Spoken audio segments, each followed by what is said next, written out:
ফ্যাসিবাদ মুক্ত বাংলাদেশকে নতুন করে গণতান্ত্রিক রাষ্ট্র গড়ে তোলার সুযোগ সৃষ্টি হয়েছে বলে মন্তব্য করেছেন বিএনপির মহাসচিব মির্জা ফখরুল ইসলাম আলমগীর। তিনি বলেন, প্রজন্মের পর প্রজন্ম জানে না ভোট কি।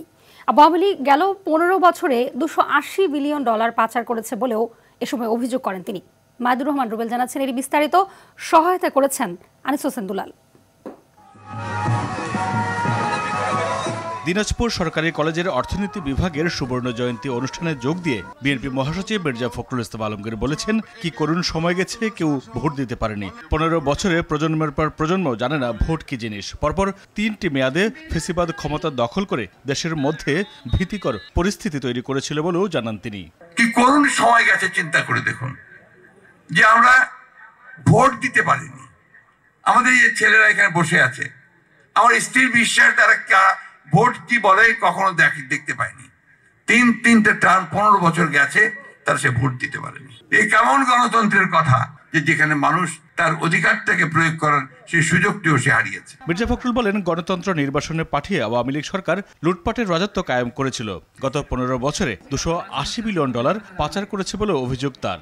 সমস্ত সম্পদকে লুণ্ঠন করে বিদেশে পাচার করে দেওয়া হয়েছে এবং সেটা একটা টাকা নয়, প্রতি বছর $16 বিলিয়ন পাচার হয়েছে এবং হিসাব করে দেখা যাচ্ছে এই কয়েক 15 বছর প্রায় $280 বিলিয়নের উপরে পাচার হয়ে গেছে।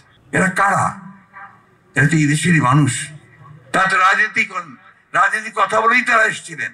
ফ্যাসিবাদ ওই জায়গায় যে একটা নির্বাচন হয়, নির্বাচনে জয়লাভ করে, তারপরে সমস্ত ক্ষমতা দখল করে নিয়ে, রাষ্ট্রকে দখল করে নিয়ে সে তার ক্ষমতাকে নিরঙ্কুশ করতে চায় এবং দেশে রাষ্ট্রে একটা ভয়, একটা ভীতি, একটা ফিয়ার ফোবিয়া তৈরি করে যেন কেউ কোনো কথা বলতে না পারে। গণতন্ত্রের পথ প্রশস্ত করতে রাজনৈতিক দলগুলোকে কোন্দলে না জড়ানোর আহ্বান জানিয়েছেন বিএনপি মহাসচিব মির্জা ফখরুল ইসলাম আলমগীর। আমরা রাজনৈতিক দলগুলো পরস্পরের সঙ্গে বিরোধী লিপ্ত হয়েছি। মাইদুর রহমান রুবেল, RTV।